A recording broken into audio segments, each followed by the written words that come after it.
do it a different method than everybody else. I did it last year, just giving it a trial run, never grown corn. Decided to give it a run and thought, well, you know, it might get 2 or 3 feet high. And it actually stalked out some of it to 9 feet. I got an abundance of harvest. I was really surprised. And so this year I'm doing the same method, different than everybody else. As you can tell, I have these up onto hills. Now, I have not heeled it up or laid it over, as they call it, or, you know, like that. But I have gone in there and cultivated around these plants to create that, not to get grass in there, because if you get grass into your corn, it's going to win the battle. So you got to stay up on top of it. And so I've cultivated around it. Came out here, that was yesterday morning. Came out here this morning, and these plants really have super grown. Some of them are 7 inches high. I'm believing for 7 feet. 7 inches high, and you'll hear the crows. Because now they come out here when I come out here. But you see the corn that's about 7 inches high. So some of it's about 3 to 4, 5 inches high. So it's growing in different spurts. And the reason they're coming out here, because usually I feed the chickens and they're looking for that corn. And I just seen one fly over, and I do watch them, and I take care of that situation. But I did do a video on how to keep crows out of your corn, and it did work. So if you're interested in keeping crows out of your corn, watch that method. Pretty simple, and it worked. And so that's a good method, because last year I had to replant my corn, most of it.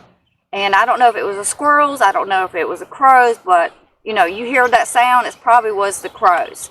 So, yesterday I went out here and cultivated around the plants, around the corn and the other plants. And irrigation to your root system is very, very important. You want to get that soil roughed up. It keeps the grass out. It helps air to get to the plants. And when you water it or it rains, it helps the water get to those roots, and it also creates that, you know, keep them being so compacted so it really can't grow. It won't grow like it's supposed to grow. And so I've been watching this corn. I went around here and I took and cultivated around it, even into the middle of rows, and they have jumped. So if you're interested in growing corn, it really is simple and easy. Now, I did not fertilize this corn. Because of that, the reason I didn't is because usually about right now, especially if we're getting rain tomorrow, I would fertilize it with, you know, 10-10-10 or triple 13. Most of the time I use triple 13. But I cleaned out the coop. And when I clean out the coop, I usually just sprinkle it around the garden. Now, it's a hot fertilizer, but I've never had a problem when I do it that way. I sprinkle it, you know, all out into the garden, and I never had a problem if I do it like that. But this year, because I knew I was going to be planting corn here, I took and cleaned out the coop, and I just put it in this area. I did notice my plants, I was like, it had just a little bit of color I did not like, a little bit slightly yellow one. But, and you know, corn loves nitrogen, it loves water.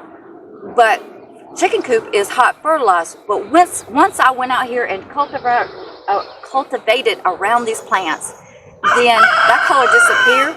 And they look absolutely wonderful. So I would suggest that you take chicken manure like I do, because I've been doing it for years, and put it in one area. I would just sprinkle it around the garden. So I did. That's why I didn't fertilize it. But we got rain tomorrow. I might sneak out here before it rains and put a little bit of 13-13-13 to around on side dress it on the side of this corn, and because we're going to get a lot of rain, and so that's really going to help the plants out. If I don't do that, then I'll catch it when it grows a little bit bigger than this right here. I really would like to, you know, wait till it gets a little bit bigger, and then I'll you know, put some 13-13 and cover that fertilizer up. And then as they get bigger, around probably hopefully about around 2 feet tall, then I'll go back with 13-13-13, ammonium sulfate. And last year I did use some calcium nitrate, because that's what I had here. But anyways, the garden looked wonderful. You want to check out that video, check out it in my playlist, and how the corn grew, because I believe the title is If I Could Grow Corn, Anybody Can. And that is the fact. Many people are intimidated by corn. I was very intimidated by it because I watched my mother, and I didn't know anything about it. Hadn't studied up on it. I just didn't want to, really be honest with you, didn't want to grow it. I had other things I want to grow. But then suddenly I became an interest. And I think the interest is because I want to make cornmeal. I want to make corn flour. And And this year I was going to plant a variety of seeds here. I planted a Silver Queen last year. It did really wonderful. And I wanted to, make some cornmeal, corn flour. And I didn't have enough seeds, I didn't think. I went to the seed store the very next day after I planted this, and there was my variety. So I put those seeds into the freezer, so maybe next year we will have cornmeal and corn flour. So guys, thank you very much for watching. Just want to show you this different way of planting corn. That I put them up on little hills. It looks like it's higher up now, that's been cultivated up. And my rows, as you notice, are not very far apart. Most time people will plant it here, and then over here, leave this middle out and gives them enough space. But if it worked last year, we're going to see if it works this year. If it works this year, then we're going to do it again next year. So if you're dealing with a small area, a small plot, give it a try. You might be surprised. You have nothing to lose. But all you got to do is plant a seed, and a seed will produce, and you learn from that experience. Thanks guys for watching. If you haven't subscribed, please go ahead and subscribe, and I'll see you on to the next video. Please give me a thumbs up, and thank you for watching.